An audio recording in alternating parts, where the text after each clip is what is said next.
네, 안녕하세요. 웰스 밀레니얼 피터입니다. 오늘은 모기지 2탄 두 번째 코스죠. Purchase랑 Refinance의 차이에 대해서 알아보도록 하겠습니다. 먼저 Purchase랑 Refinance가 다른 거예요. 근데 이 차이를 잘 모르시는 분들이 있어요. Purchase는 말 그대로 구매고요. Refinance는 말 그대로 재융자입니다. Purchase는요. 음, 집을 사는 건데 다운 페이먼트를 하고 집을 보통 사게 되죠. 이 경우에 다운 페이먼트 하는 금액에 따라서 하이 레이쇼냐 혹은 로우 레이쇼나 그 차이가 있어요. 근데 하이 레이쇼 같은 경우에는 up to 95% LTV 그리고 low ratio 같은 경우는 up to 80% LTV. LTV는 저번 시간에 제가 설명을 드렸죠. LTV는 loan to value예요. 빌리는 금액을 말합니다. 그래서 high ratio 그러면은 LTV가 높다는 소리예요. 그래서 디폴트 인슈런스라는 거를 반드시 구매를 해야 합니다. 그리고 low ratio 같은 경우에는 up to 80%. 그러니까 LTV가 high ratio 그러니까 95%에 비교해 가지고 낮잖아요. 80%로.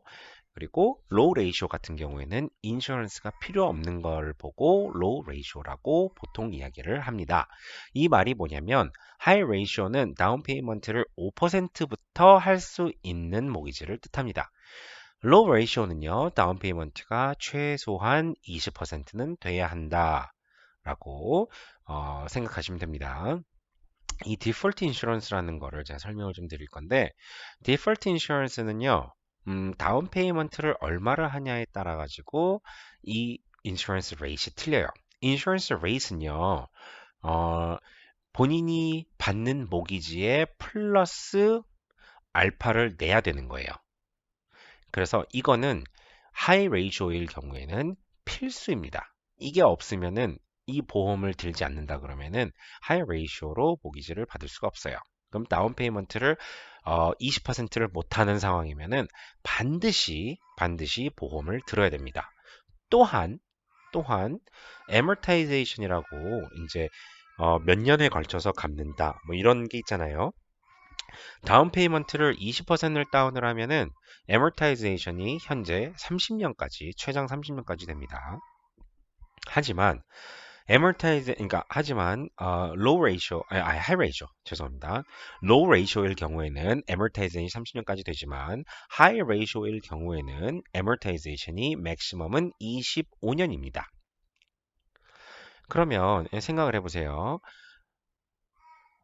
다운 페이먼트도 적고 애머타이제이션도 25년으로 짧고 금리가 좀 낮더라도 내가 매달 내야 되는 페이먼트가 당연히 높을 수밖에 없겠죠.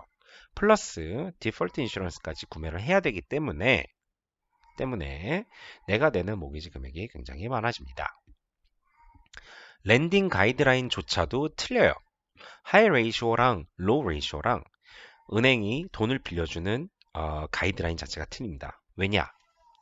이제 다음 슬라이드에 나오는데요.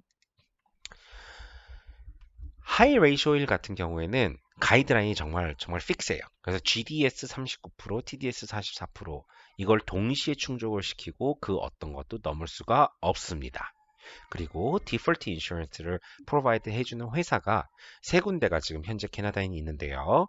하나는 CMHC, 이거는 캐나다 정부 거예요. 공기업입니다. 그리고 그 다음 거는 예전에 제널스라고 있었던 세이전. 얘는 미국에 있는 사립회사입니다. 캐나다 개런티. 이 친구도 사립회사입니다. 이 세 군데에서만 디폴트 인슈런스를 구매할 수 있어요. 그리고 왼쪽에 보시면 LTV. LTV에 따라 가지고 프리미엄이 다르다고 제가 말씀을 드렸죠. LTV가 up to and including 65%, 65%까지는 프리미엄이 0.6%. 그러니까 다운 페이먼트를 20% 이상을 하더라도 디폴트 인슈런스를 구매를 할 수가 있어요. 그리고 구매를 함으로 인해서 내가 프리미엄을 내지만 애머타이제이션을 25년으로 줄임으로 인해서 내가 금리를 더 낮게 받을 수도 있습니다. 하지만 하지만 다운 페이먼트 35년을 하고 금리를 조금 싸게 받으면서 디폴트 인슈런스를 구매를 하고 내가 애머타이제이션 30년을 포기하고 25년까지 가면서 굳이 디폴트 인슈런스를 할 필요가 없는 거죠. 왜냐? 다운 페이먼트 20%만 하면 GDS 39% 이상, TDS 44% 이상이 넘어가는 딜도 할 수가 있어요.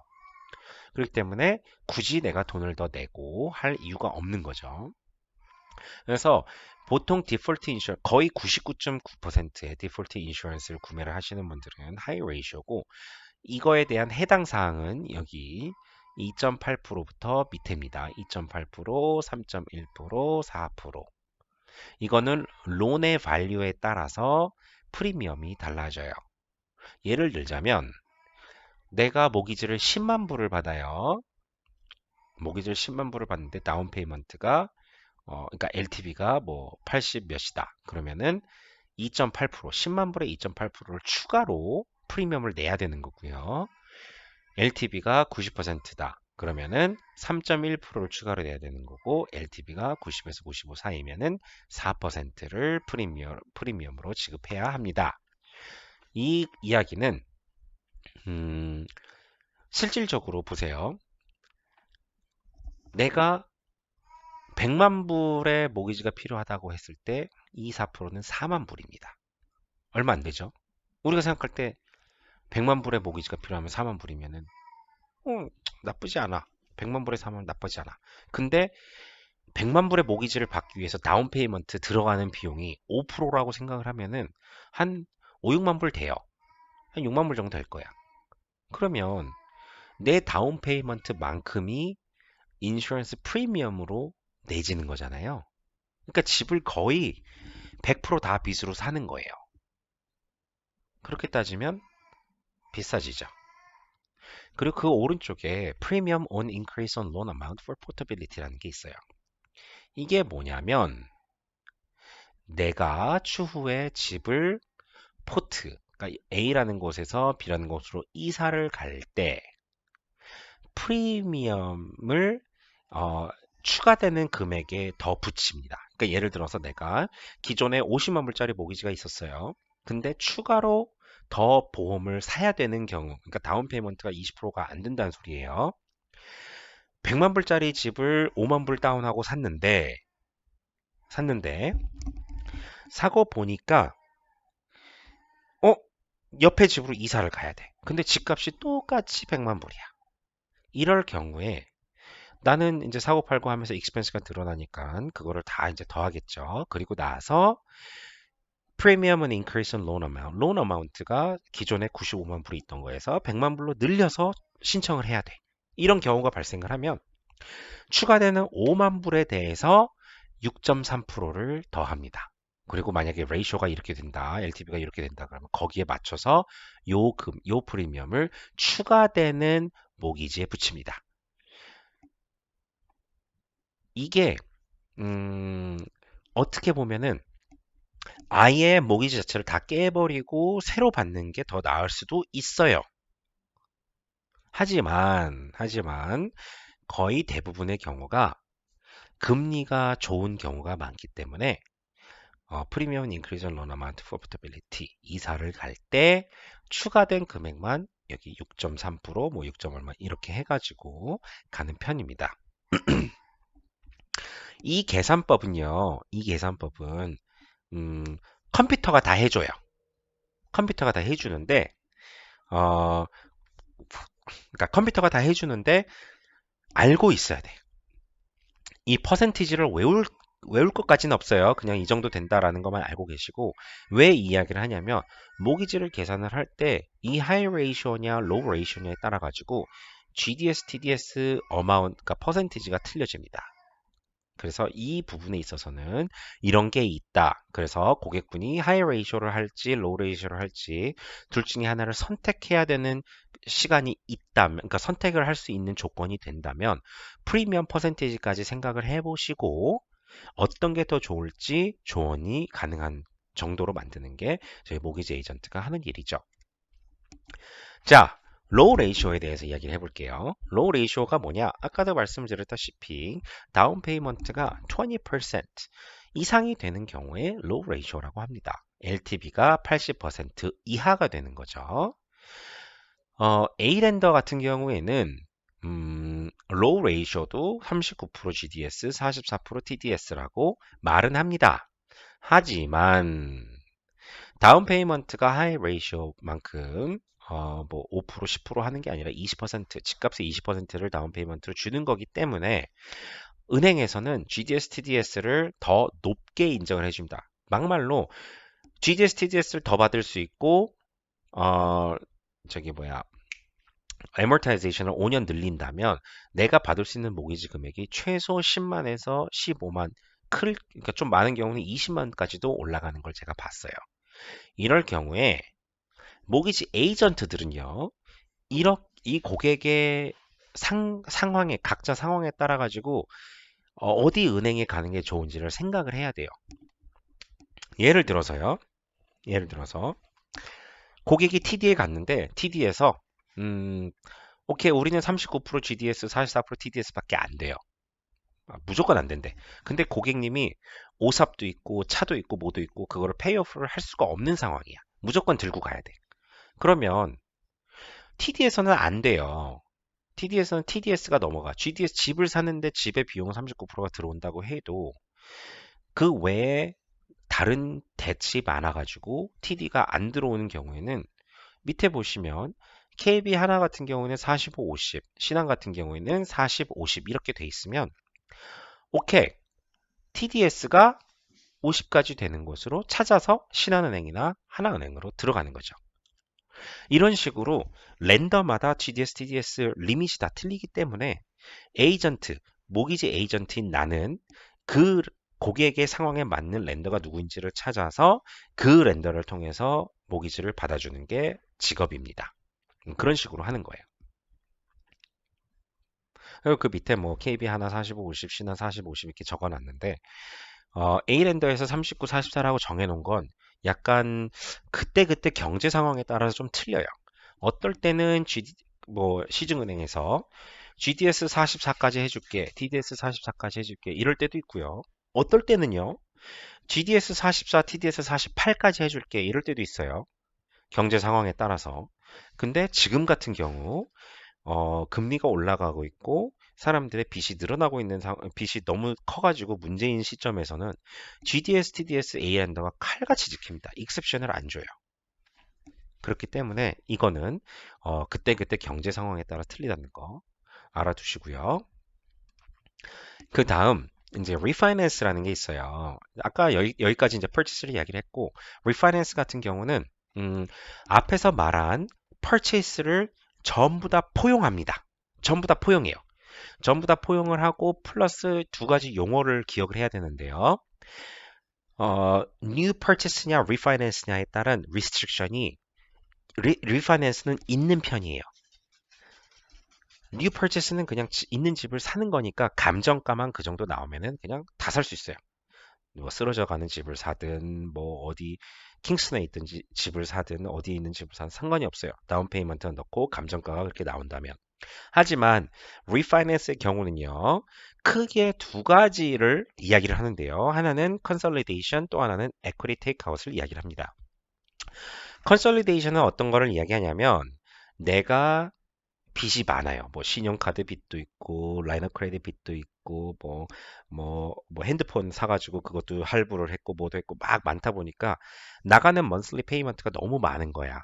이거를 다 묶어가지고 한 가지 하나의 페이먼트로 묶는 거예요. 그거를 이제 집을 담보로 주고 금리를 낮게 설정을 해가지고 하는 게 컨solidé이션이라고 부릅니다. 컨solidé이션의 경우에는요, 몇 가지 리스트릭션이 붙을 수가 있어요. 그 중에 하나는 내가 빚진 것들 계좌를 다 닫아야 되는 경우가 거의 대부분입니다. 예를 들어서 라인 업 크레딧 빚 5만 불을 컨솔리데이션을 해가지고 내 집의 모기지에 있는 4만 불로 바꾸고 싶을 경우에는요. 라인 업 크레딧 4만 불을 닫으라는 이야기가 나와요. 어카운트 클로즈를 하라고 렌더가 말을 해줍니다. 왜?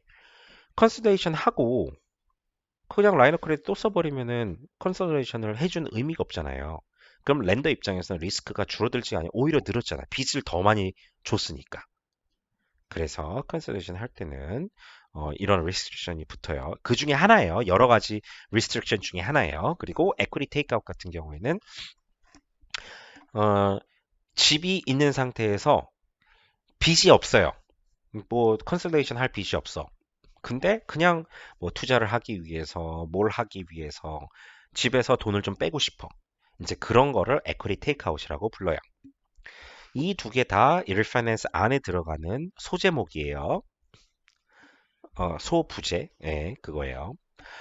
그리고 purchase랑 똑같지만 렌더가 restriction을 좀 가져가요. 그 restriction을 가져가는 것 중에 먼저 도박은 안 됩니다. 예, 도박할 테니까 재용자 해주세요. 그러면은 렌더가 쫓아냅니다. 예, 절로 가세요. 저희 돈 안 빌려줄 거예요. 하는 거예요. 그리고 제3자한테 돈을 빌려주기 위해서 재용자를 한다라고 해서 돈을 안 빌려줘요. 무조건 내가 혹은 클라이언트가 예, 그렇죠. 내가 혹은 클라이언트가 아니라 클라이언트가 재용자를 해서 뭐 아들 주려고요. 아들은 third party가 아니지. 음, 재용자를 해서 친구 주려고요. 혹은 친구 빌려주려고요. 이렇게 말을 하시면은 재용자 안 해줍니다. 또 어, 인베스트먼트 하려고 뭐 뮤추얼 펀드에 넣으려고요. 주식 하려고요. 크립토 커런시 하려고요. 뭐 집 살려고요. 막 이렇게 하면은 반드시 디스클로저를 해줘야 돼요. 반드시 말을 해줘야 돼요. 이렇게 하려고 한다. 무조건 그렇게 할 필요는 없습니다. 하지만 렌더가 리스크를 이발리에이트 하기에 반드시 그 돈으로 뭘 할지 알아야 되기 때문에 purpose가 반드시 같이 들어가야 돼요. 그리고 그 purpose를 정해주는 것도 사실 브로커입니다. 예를 들어서 고객님이 피터 씨, 저는 음, 요새 크립토 커런시가 참 좋아 보여요. 그래서 저는 크립토 커런시에 돈을 넣고 싶어요. 오케이, 좋아요. 근데 내가 은행한테 가서요. 저희 고객 크립토 커런시에 돈을 넣고 싶어가지고 리파이낸스 하고 싶대요. 라고 하면은 문전박대 당합니다. 안 해줘요. 어떻게 해야 되냐면요. 오케이. 고객이 크립토 커런시에 인베스트를 하고 싶은데 빌린 돈을 다 하겠다는 게 아니라 고객님이 충당할 수 있을 만큼만 하고 나머지 금액은 여기저기 다른데 투자를 할 계획이세요. 그리고 이분은 혼자서 그냥 판단해서 투자를 하는 게 아니라 이 돈을 다 잃으셔도 그거를 감당할 수 있는 파이낸스 민이 됩니다. 라고 부가 설명을 반드시 붙여줘야 됩니다. 그렇지 않으면 돈이 나오지 않아요.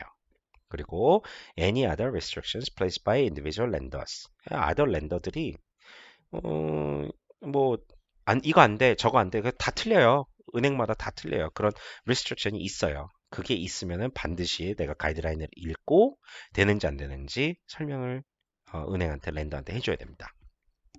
오케이. 두 번째 코스는 여기까지 하고요.